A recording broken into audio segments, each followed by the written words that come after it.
राम राम, कशा आहात तुम्ही? नक्कीच मजेत असणार. पुन्हा एकदा नवीन ब्लॉगमध्ये तुमचे स्वागत आहे. आणि आज आहे दसऱ्याच्या तुम्हा सर्वांना खूप साऱ्या शुभेच्छा. आणि नवरात्र जे आम्हाला 9 दिवसाचे उपवास होते, पण मी सोडले नाही, कारण मी दरवेळेस दसऱ्याच्या दिवशीच उपवास सोडते. तुमच्या दादा आणि मला पण आहे. आणि मग त्यामुळे आम्ही आता उपवास सोडणार आहे आज.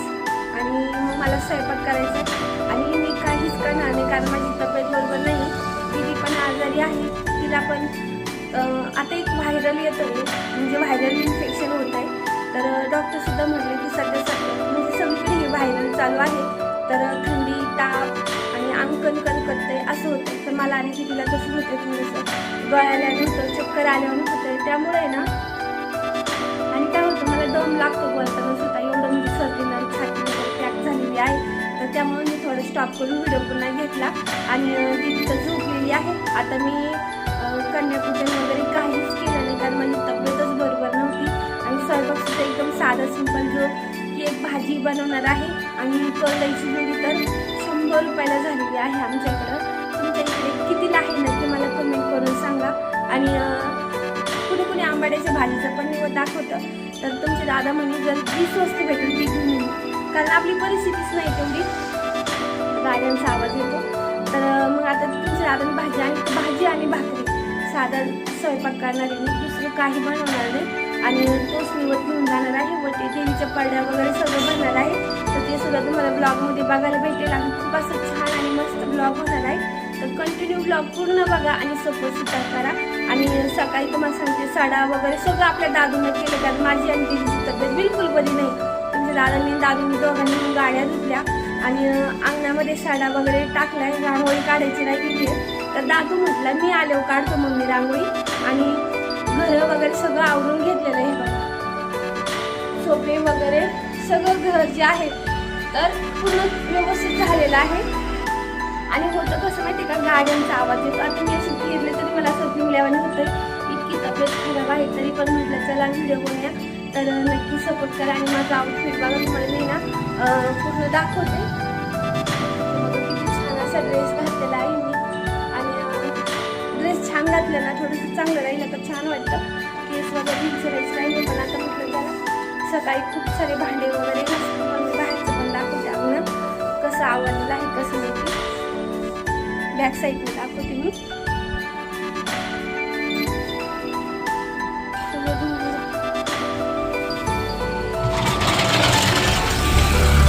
पत्ता सारा दिला दादू, एक गाडी घेऊन गेले दादू.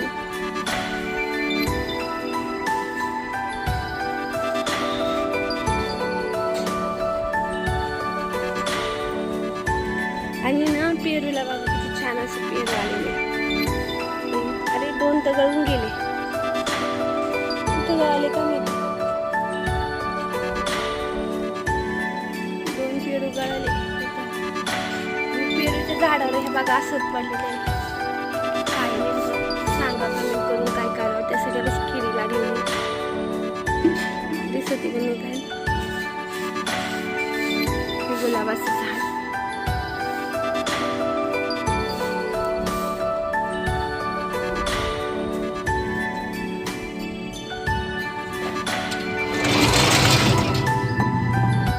बाहेरचं सगळं दाखवून आलेलं आहे ना. आपल्या पेरूला छान असे मस्त पेरू आले, तरी 2 पेरू जे आहेत ना ते गळून गेले. कसे गळले काय माहित नाही. आणि एक पेरू आहे अजून, पण त्याला ना किडी लागलेली आहे. तर त्यासाठी काय करावं नक्की कमेंट करून सांगा. आणि कारण आम्ही पहिल्यांदा झाड लावलेलं आहे असं पेरूचं. आणि अजून मला देवपूजा वगैरे सगळं करायचं आहे, कारण 9 दिवसाची देवपूजा. आणि नेमकं आपला आज बघा इतके दिवस दिवाणी म्हणजे विजला आणि आज दिवा विजलेला आहे. तर तो सुद्धा देवपूजा झाल्याच्या नंतर तुमचे दादा देवपूजा करणार आहे. तर ते हार फुलं वगैरे आणायला गेले की मग हार वगैरे बनवायचे आहे दरवाज्यांना. तर ते सुद्धा आले दाखवे. आणि आता मी स्वयंपाक करते, तर मला दाखवते. दीदी पण झोपलेली, तिची तब्येत बरोबर नाही ना. तर कशी झोपली फुडबुड करून. आणि हे जे कपडे आहेत ना आपले जागा नाही, त्यामुळे तिथे हाय म्हणले बाळा बघा अजिबात तब्येत बरी नाही आहे. ती खूप गहाळ झाली तिथे. तर तुमच्या दादांचा मला फोन येतोय, मग नंतर बोलते मी ना. तुम्हाला सांगते, करड्याची जोडी तुमच्या दादांचा आत्ताच फोन आला. 100 रुपयाला जोडी कुठंच कमी नाही. आणि आता बघा किती महागाई झालेली आहे आणि पगार तर बिलकुल वाढलेली नाही. किती अवघड आहे सर्वसामान्य लोकांचं त्यात दुखणे भागणे हर एक गोष्ट आहे. तर काय करू शकत नाही आपण. आता निवत दाखवावंच लागणार आहे ना, काय करायचं हा पण प्रश्न आहे. तर तुम्ही जाणं म्हणजे तुम्हाला जे योग्य वाटत ते करा. तुम्ही तर नाही सांगणार ना काय कारण दिदीला दोनदा दवाखान्यात गेलं, मी एकदा जाऊन आले आणि जवळजवळ 1,600 रुपये जो 2,000 रुपयांचं दवाखान्यात गेले आतापर्यंत. तर मग बघू तुमची दादा काय ठरवते त्याच्यामध्ये. किचन वाटा बघा सगळं झालं. कालच्या चपात्या संध्याकाळच्या आणि हा आपले खूप मोठं नुकसान झालंय. तर तुम्हाला मी दाखवते ह्या ह्याच्या दोन काचा होते का, ह्या 2 काचा दिली त्या दिवशी पुसायला गेली आणि आज तिनं जोर दिला का खाली पाणी पुढे फुटून गेला. आणि असं होत राहतं बघा. काय म्हणतं 7.5 म्हणतो ना आपण, ती आपल्या मागं लागत असं काही नाही काही नुकसान होत चालत. तर आमचं संगत नेहमी असं होत राहतं. आणि काय करणार आहे आता त्याला ह्याला एवढ्या भारी काचानं 1-1 रुपये करून सासून मी त्या 2 काचा घेतल्या. आणि मला काय करणार आहे पोरं म्हणलं ती काही तिनं मुद्दामून नाही केलं, ती करायला गेली होती पुसायला गेली होती आणि कसं काय माहिती त्या फुटल्या. काचा खूप महाग आहे, जवळजवळ 1,500पर्यंत एक काच बसत 1,200-1,500पर्यंत. तर 3,000च्या जेवढ्या काचा होत्या आणलेल्या. तर बघा असं नुकसान होतं आणि हे नुकसान तर होतच राहतं. एकदा जर माणसं दिवस केलेलं सगळं पण फिरत असं होतं. पण सणासुदीचं मला आता वाईट काही सगळं पॉझिटिव्ह विचार करायचं आणि पॉझिटिव्ह राहायचं. तर मी आता स्वयंपाक वगैरे करते सगळा आणि तेव्हा दाखवते, घालायच्या नंतरच दाखवते. आणि तुम्ही अजून जुडी आणता का काय आणतं भाजीला घेऊन झालं ते पण, कारण पीठ पण आणायचं आहे बाजरीचं ते पण नाही अजून, ते पण घेऊन येणार आहे. आणि देवपूजा करायची आहे, देवीला जायचं आहे घेऊन तेव्हा गेल्याची तुम्हाला सगळं झाल्याच्या नंतर दाखवते. बाकीचं काय दाखवते कारण सध्या खूप बेजार झालेली कारण तब्येतच बरोबर नाही. तर चॅनलला नक्की सपोर्ट करा आणि व्हिडिओला पूर्ण बघत चला आणि लाईक पण करत चला. तुमच्या फॅमिलीसोबत शेअर पण करत जा. कारण तुम्ही जर सपोर्ट केला तर एखाद्या सर्वसाधारण फॅमिलीला नक्कीच मदत होईल. आणि चांगलं कसं असं थोडं सपोर्ट मिळालं ना अजून आयडिया येते आणि छान छान व्हिडिओ बनावं वाटतं. पण सपोर्ट नाही आलं ना आपण व्हिडिओ मेहनत करून आपलं जर नाही व्ह्यूज झाले ना आपल्याला खूप वाईट वाटतं. तसं मला होतं. प्लीज सपोर्ट करा आणि सगळं झाल्यानंतर तुम्हाला दाखव बघा. हाय म्हणा आणि काय घेऊन आलं दादा आणि दाखव हे सगळं भाजीपाला तुझ्या हाताने बोलून सांगितलं सोबत. हा दाखव काय काय आणलं. किती महागाई आहे का नाही हो. 100 रुपये भाजी आणली तरी एक जोडी त्यांनी पाहिला करडायची.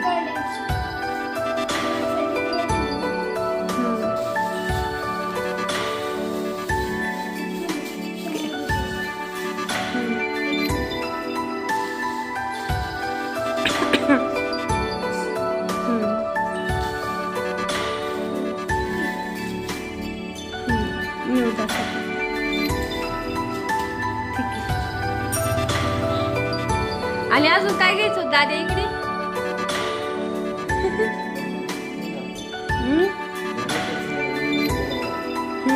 तुमचं बोनस लय होतं.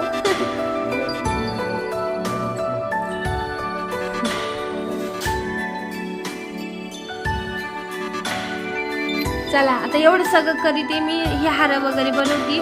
हार वगैरे बनवले का मग दाखवीन मी. हा एवढी 100 रुपये जोडी बघा. 100 रुपयाची करडाईची भाजी ही बघा एवढी. त्यात काही पानं आहे का. चांगली बघून आणायची ना.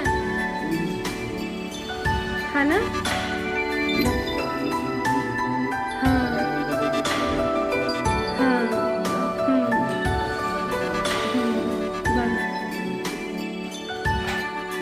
काय बोलणार तुम्ही सांगा आता कमेंट करून. बघा मस्त छान अशी देवपूजा केली तुमच्या दादांनी.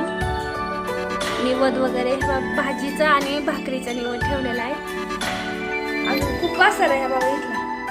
सगळं गोळा करायचं. बघा काय खात रे.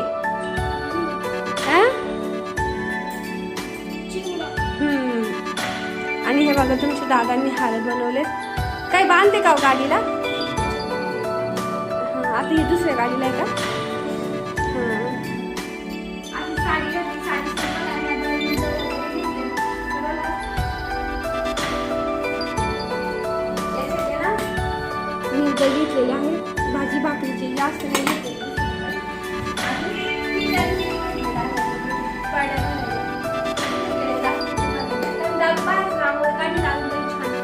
दाखव रे.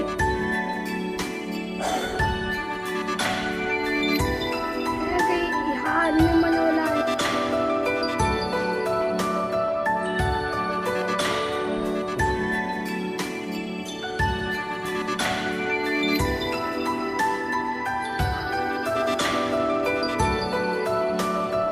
तर आता आहे ना आम्ही चालू आहे देवीला आणि तर तिथे गेलो दाखवते मी तुम्हाला. पारड्या वगैरे भरायच्या आहे, निवडं वगैरे ठेवायचे आहे. जास्त काही नाही, मी फक्त भाजी बनवलेलं आहे कारण आमची कोणाची तब्येत बरोबर नाही त्यामुळं. तर चला तिथे गेले बोलते. मग जत्रेत आलो आहे आता आम्ही.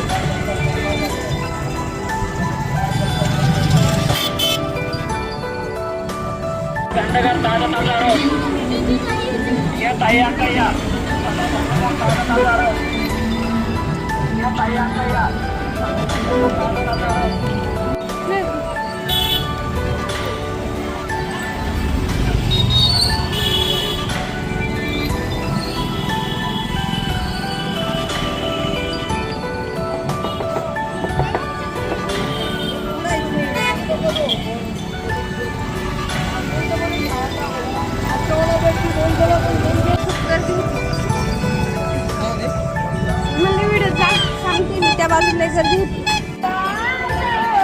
परड्यावाल्यात बायका बसलेल्या आहेत तिथं.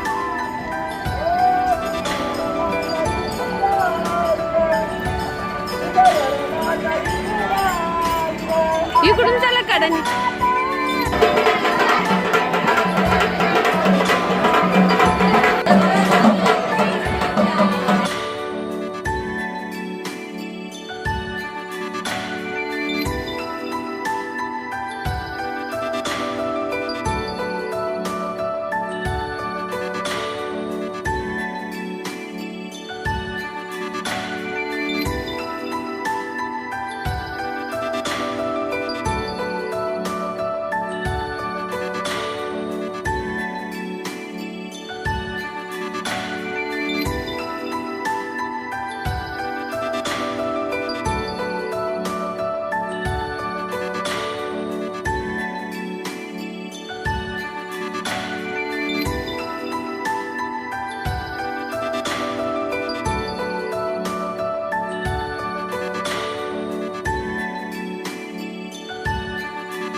लापशी भात इथं सांबार आणलेला आहे आणि ही कढईची भाजीची घरी केली आणि याच्यामध्ये भाकरी आहे केली.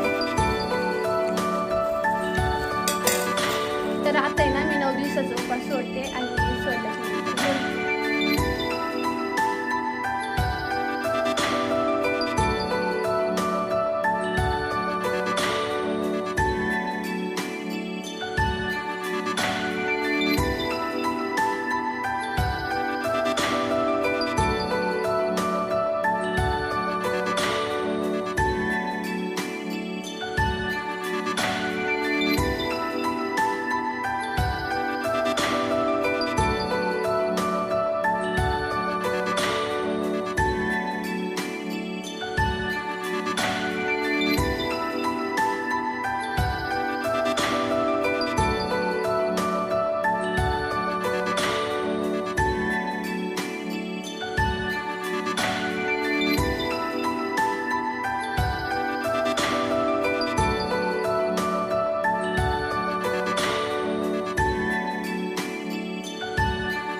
आले.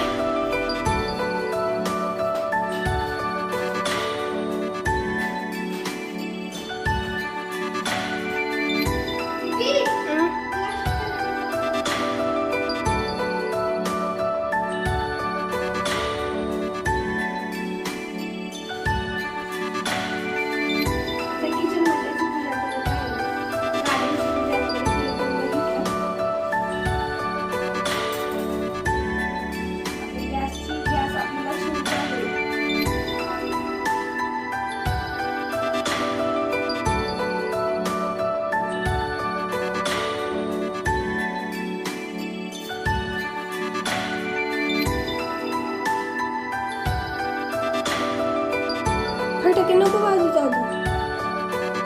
मम्मी जाऊ फटाके वाजते.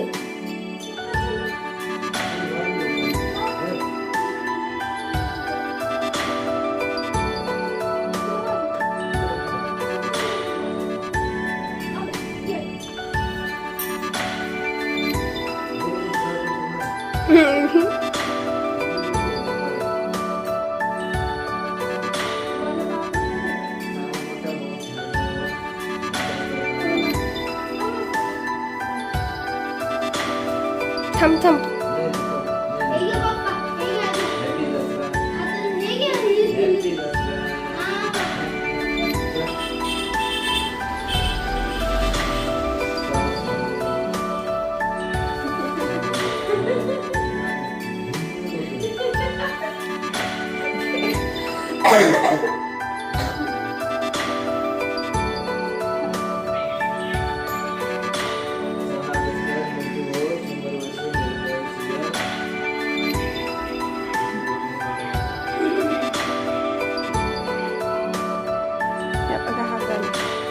आणि इथं बघा आपली पूजा आहे. सगळ्यांना आणि आमच्या चोरगे फॅमिली कडून तुम्हा सर्वांना दसऱ्याच्या खूप सारे शुभेच्छा. असंच आपल्या फॅमिलीवरती प्रेम करत राहा, सपोर्ट करत राहा आणि नक्की एक दिवस आम्हाला यशस्वी बनवा. व्हिडिओ आवडला तर व्हिडिओला लाईक शेअर सबस्क्राईब करा. काळजी